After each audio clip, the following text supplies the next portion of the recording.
Third consecutive இயராக பார்த்தீங்கன்னா Chennai super Kings play off போகாமல் இருக்காங்க. கடைசி 2 கேமில் பார்த்தீங்கன்னா ஒரு மோசமான தோல்வி அடைஞ்சு சென்னை சூப்பர் கிங்ஸ் அணி 7th பொசிஷனில் பார்த்தீங்கன்னா சீசனை முடிக்கிறாங்க. அண்ட் இந்த சீசனில் சென்னை சூப்பர் கிங்ஸ் அணி பண்ண தவறுகளை தான் இந்த பர்டிகுலர் வீடியோவில் நம்ம பார்க்க போகிறோம். So let's get started. First of all, Chennai super kings அணிக்கு ஒரு அருமையான சான்ஸ் இருந்து பிளே ஆஃப் போகிறதுக்கு 11 மேட்சஸில் 6 வின் பெற்று மீதி இருக்கிற 3 கேம்ஸில் 2 வின்ஸ் பெற்றிருந்தாலே பார்த்தீங்கன்னா சென்னை சூப்பர் கிங்ஸ் அணி பிளே ஆஃப் போகிருக்கலாம். பட் சென்னை சூப்பர் கிங்ஸ் அணி லாஸ்ட் 3 கேமே தோல்வி அடைஞ்சு பிளே ஆஃப் சான்சஸை பார்த்தீங்கன்னா மிஸ் அவுட் பண்ணியிருக்காங்க. அண்ட் இந்த 3 கேம்ஸுமே பார்த்தீங்கன்னா சென்னை சூப்பர் கிங்ஸ் அணி ஒரு மோசமான பெர்ஃபார்மன்ஸை தான் வெளிப்படுத்தினாங்க. அப்படின்றதுல எந்த விதமான மாற்று கருத்துமே இல்லை. சென்னை சூப்பர் கிங்ஸ் அணியோட அப்ரோச்சும் பார்த்தீங்கன்னா ரொம்பவே கொஸ்டினபிளாக பார்த்தீங்கன்னா இருந்தது. எஸ்ஆர்ஹெச்க்கு எதிரான மேட்ச்ல கொஞ்சம் பேட்டிங்ல ஸ்கோர் பண்ணியிருந்தாலே அந்த பர்டிகுலர் மேட்சை கன்ஃபார்மாக ஜெயிச்சிருக்கலாம். ஜிடிக்கு எதிரான மேட்ச்ல பார்த்தீங்கன்னா ரொம்பவே கான்ஃபிடென்ட்டே இல்லாத மாதிரி தான், லெஸ் கான்ஃபிடென்ட்டாக தான் பார்த்தீங்கன்னா சென்னை சூப்பர் கிங்ஸ் அணி ஃபீல்டில் பார்த்தீங்கன்னா திகழ்ந்தாங்க. அண்ட் லக்னோவுக்கு எதிரான மேட்ச்லையும் பார்த்தீங்கன்னா சென்னை சூப்பர் கிங்ஸ் அணி மிச்சல் மார்ஷை ஏர்லியாக அவுட் பண்ணியிருந்தா கண்டிப்பாக அந்த மேட்ச்சை ஜெயிக்கிறதுக்கான வாய்ப்புகள் இருந்திருக்கும். ஸோ கண்டிப்பாக சிஎஸ்கே அணி அவங்களுக்கு இருந்த சான்ஸை அவங்களே தான் பார்த்தீங்கன்னா தவற விட்டுருக்காங்க with horrible decision making and also captaincy. இந்த பர்டிகுலர் சீசனில் ஒரு பிக்கஸ்ட் லெட் டவுனாக இருந்தது ருத்ராஜ் கெத்வத் தான். ருத்ராஜ் கெத்வத் பார்த்தீங்கன்னா அவரோட கேப்டன்சி பேர்டன் ரொம்பவே அஃபர்ட் பண்ணுதோ அவரை அப்படின்னு தோணுது.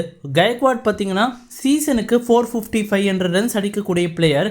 பட் இந்த சீசன் பார்த்தீங்கன்னா 350 ரன்ஸ் அடிக்கவே பார்த்தீங்கன்னா ரொம்பவே ஸ்ட்ரகிள் பண்ணியிருக்காரு.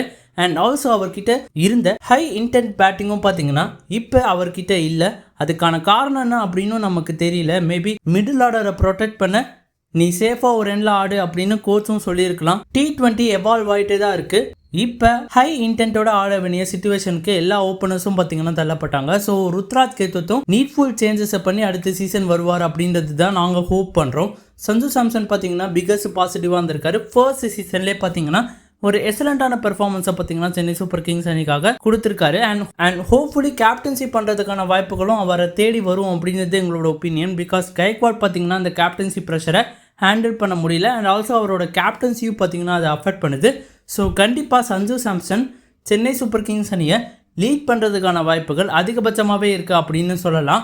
அண்ட் பிக்கஸ்ட் லெட் டவுன் பார்த்தீங்கன்னா சென்னை சூப்பர் கிங்ஸ் அணியோட கோச்சிங் ஸ்டாஃப்ஸ் தான். மோர் இம்பார்ட்டன்ட்லி ஸ்டீஃபன் ஃப்ளெமிங் தான். ஸ்டீஃபன் ஃப்ளெமிங் கொஞ்சம் அப்ளை பண்ணி சிச்சுவேஷன் கேப்ப பிளேயர்ஸை இறக்கிந்தாலே கண்டிப்பாக சென்னை சூப்பர் கிங்ஸ் அணி இன்னாருக்கும் பிளே ஆஃப்ஸ் பார்த்தீங்கன்னா குவாலிஃபை பண்ணியிருக்க முடியும். பேசிக் டிசிஷன்ஸை பார்த்தீங்கன்னா எடுக்காமல் ஸ்டீஃபன் ஃப்ளெமிங் பார்த்தீங்கன்னா தவறு இருக்காரு. எல்லா ஃபேன்ஸுக்குமே தெரியும் இதுதான் டிசிஷனாக இருக்கணும் அப்படின்னு. பட் ஸ்டீஃபன் ஃப்ளெமிங் அதுக்கு ஆப்போசிட்டாக பண்ணி ஒரு மிகப்பெரிய பேஷிங்கை பார்த்தீங்கன்னா ஃபேன்ஸ் இடையே வாங்கிட்டு இருக்காரு. ஜேஎஸ்கேக்கா இருக்கட்டும், டிஎஸ்கேக்கா இருக்கட்டும், எந்த டீமுக்குமே பார்த்தீங்கன்னா எந்த சூப்பர் கிங்ஸ் டீமுக்குமே பார்த்தீங்கன்னா ஸ்டீஃபன் ஃப்ளெமிங் இது வரைக்கும் ட்ராஃபி அடிச்சு கொடுக்கல as a captain. And also வந்த 5 IPL trophies and 2 champions league trophies பார்த்தீங்கன்னா தோனி கேப்டனாக இருக்கும் போது தான் பார்த்தீங்கன்னா வந்தது. ஸோ அதுங்காலத்தில் ஸ்டீஃபன் ஃப்ளெமிங்கை சேஞ்ச் பண்ணணுமா அப்படின்ற ஒரு கொஷினும் பார்த்தீங்கன்னா சிஎஸ்கே ஃபேன்ஸ் இடையே பார்த்தீங்கன்னா இருக்குது. எங்களுக்கு தெரிஞ்சு ஒரு புது ஐடியாலஜி வந்தால் கண்டிப்பாக சிஎஸ்கே அணி இம்ப்ரூவ் ஆகிறதுக்கான வாய்ப்புகள் அதிகபட்சமாகவே இருக்குது அப்படின்னு சொல்லலாம். ஸோ எங்களுக்கு தெரிஞ்சு நியூ கோச்சிங் ஸ்டாஃப்ஸோட அண்ட் கேப்டனும் மாறினா கண்டிப்பாக சென்னை சூப்பர் கிங்ஸ் அணி பேக் டு த பாத் வர்றதுக்கான வாய்ப்புகள் இருக்கும் அப்படின்னு தோணுது. அண்ட் ஸோ கைஸ், உங்களோட ஒப்பீனியன் என்னென்ன? சென்னை சூப்பர் கிங்ஸ் அணி திரும்பியும் பிளே ஆஃப் போகி சாம்பியன்ஷிப் அடிக்கணும்னா எந்த மாதிரியான அப்ரோச் இருக்கணும்? அண்ட் ருத்ராஜ் மற்றும் ஸ்டீஃபன் ஃப்ளெமிங்கை சாக் பண்ணுறது கரெக்டான டிசிஷனா அப்படின்றத மறக்காமல் கமெண்ட் பாக்ஸில் கமெண்ட் பண்ணுங்கள். அண்ட் இந்த வீடியோ பிடிச்சா லைக் அண்ட் ஷேர் பண்ணுங்கள். And more importantly Tamil display city சேனலுக்கு மறக்காமல் சப்ஸ்கிரைப் பண்ணுங்க நண்பா.